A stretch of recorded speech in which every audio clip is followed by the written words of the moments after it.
Hi friends, please subscribe to Amravati Media and press the bell icon for more latest updates.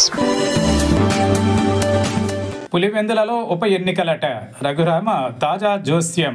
మాజీ CM Jagan వ్యవహార శైలిపై deputy speaker Raghurama Krishnamraju కీలక వ్యాఖ్యలు చేశారు. ఈ నెల 18వ తేదీ నుంచి ఏపీ అసెంబ్లీ సమావేశాలు జరగనున్నాయి.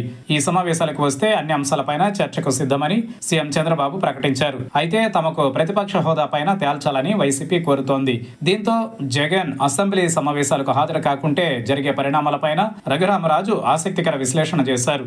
ఇప్పుడు ఈ వ్యవహారం రాజకీయంగా ఆసక్తికరంగా మారుతోంది.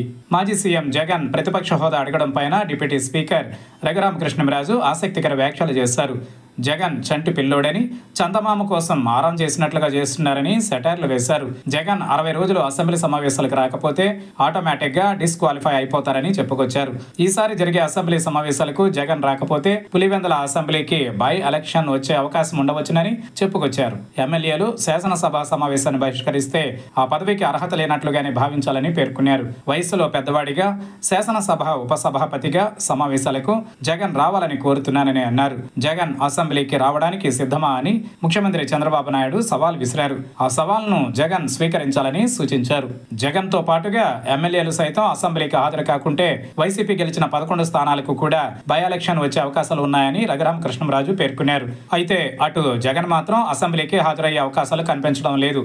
జగన్ కోరినట్లుగా ప్రతిపక్ష హోదా తాము ఇచ్చేది కాదని ప్రజలే తిరస్కరించారని టీడీపీ నేతలు చెబుతున్నారు. గతంలో సైతం జగన్ పైన అనర్హత వేటు అవకాశం పైన చర్చ జరిగింది. దీనికి జగన్ సైతం స్పందించారు.